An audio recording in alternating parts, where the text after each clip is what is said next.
Dalam upaya untuk kembali menggairahkan olahraga bela diri mixed martial arts di tanah air, salah satu yang paling penting dalam terima pekerjaan adalah kesiapan untuk belajar dengan cepat, adaptasi dengan cepat. Saya pernah ya dapat kerjaannya ini tadi yang berhubungan dengan mixed martial arts gitu. Sebenarnya saya nggak ngerti apa-apa. Saya dapatnya 1 minggu sebelum jalan syutingnya. Terus harus ada di depan situ, harus kenceng dan juga memberikan representasi atas mixed martial artnya sendiri. Syukurlah bisa terjalani dengan lancar begitu ya.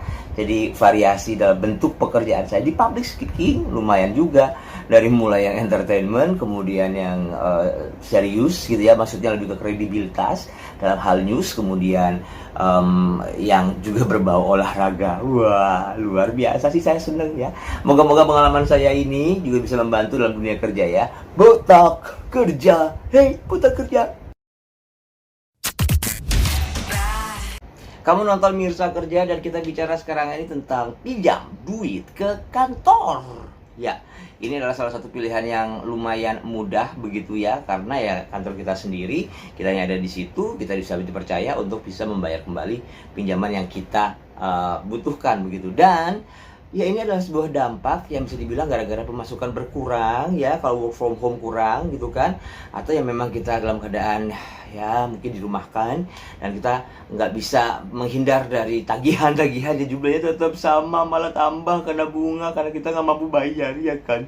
Nah, pinjam duit ke kantor adalah salah satu solusinya karena relatif lebih mudah, apalagi kalau kita udah 1 tahun masa kerja di sana. Kemudian juga rata-rata tidak berbunga karena dikemas sebagai kasbon alias potong gaji nanti tiap bulanan, dan pengembaliannya juga tenornya tergantung kita gimana akadnya dengan kantor. Biasanya sih demikian ya. Walaupun ada beberapa yang sudah tertata dalam pembagian hal-hal yang berbau dengan kasbon itu, tapi ya memang relatif lebih mudah dan bunganya antara tidak ada atau kecil banget. Sementara kepentingan kantor untuk memberikan kemudahan pinjaman bagi karyawan ada beberapa. Yang pertama adalah untuk bantu sebuah loyalitas, ya kan?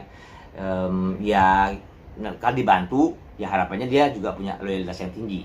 Kemudian meningkatkan produktivitas. Kalau karyawan tidak perlu mikir tentang masalah keuangan, maka produktivitas juga diharapkan akan datang dengan sendirinya. Oke. Tapi ingat juga, kalau pinjaman melalui kantor ini juga bisa jadi sarana pengikat kita biar nggak pindah-pindah ke perusahaan lain karena kita masih punya tanggungan. Ya kan, alasan nggak pindah itu seharusnya kan alasan kenyamanan dan keberhasilan kerja, bukan gara-gara kita mesti punya utang, ya nggak?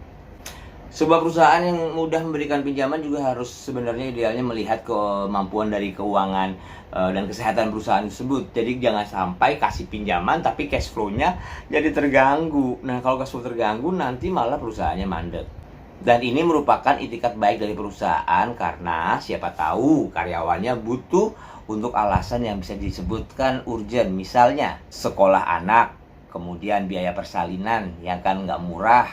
Ya kan, kalau orang hamil kan nggak ngerti ya apakah anaknya satu atau kembar, kemudian apakah ada kendala atau enggak. Nah, urgenitas itu yang akhirnya jadi satu pertimbangan kantor untuk memberikan pinjaman. Selain itu juga mungkin ada alasan-alasan lain seperti renovasi rumah karena bocor terus harus direnovasi, kemudian pengobatan keluarga, ya kan, apalagi masa-masa pandemi kayak gini kita nggak pernah tahu.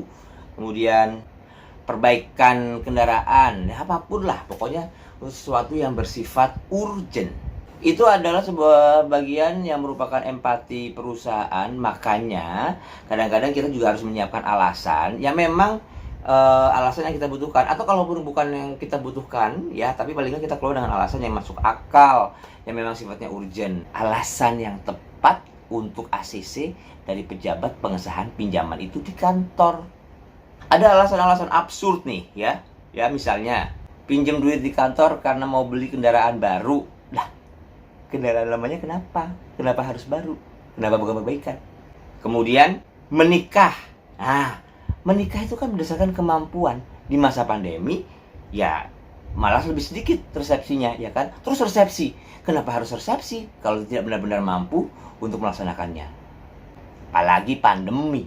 Terus yang suka absurd pinjem duit karena traveling. Ya, traveling itu masalah tersier. Kalau sandang, pangan, papan udah beres, baru traveling ada sisa duit yang emang udah ditabung. Tapi kalau pinjem duit buat traveling, halo, ada loh. Tapi teman saya yang emang begitu, jadi dia pinjem duit untuk ongkos pesawat. Kemudian dia pinjem temennya lagi satu, dia pinjem duit untuk akomodasi.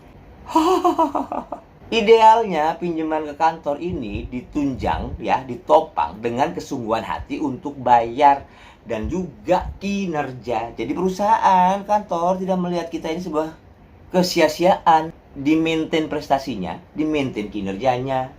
Jangan karena mudah, nggak berbunga, terus ngemplang, nggak mau bayar atau nunda-nunda, atau malah kabur nggak mau masuk lagi ke kantor karena gajinya dikurangin oleh perusahaan buat bayar cicilannya. Don't take things for granted. Nah, mungkin gara-gara itu juga kantor yang memberikan kemudahan di awal untuk pinjaman karyawannya, kemudian banyak yang tidak sesuai apa yang disebutkan, akhirnya membuat beberapa aturan yang lebih ketat dalam masalah peminjaman. Bahkan juga menyusun sebuah koperasi atau apapun lah ya bentuknya ya, yang sifatnya adalah menggalang dana darurat yang kalau nantinya ada karyawan yang butuh bisa pakai dana itu. Dan bisa memberikan pesan juga kepada karyawan kalau ini kalau kamu ngemplang, kalau kamu nggak bayar, kalau kamu bandel, kamu merugikan teman-teman yang lain. Nggak mau kan? Pokoknya bahkan dalam masalah pinjam-meminjam ini saling menghargai. Kita hargai kantor yang sudah kasih kemudahan dalam pinjaman. Dan kita hargai diri kita sendiri. Artinya kita punya intensitas yang baik, niatan baik, yang sesuai dengan akad pinjam-meminjam, baik tertulis ataupun lisan.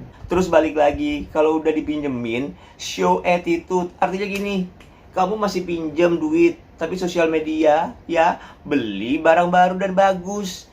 Ya, diposting handphone baru, katanya nggak punya duit, beli handphone baru. Diposting motor baru, katanya nggak punya duit, beli motor baru. Diposting foto traveling, katanya nggak punya duit, traveling kemana-mana. Kan pusing.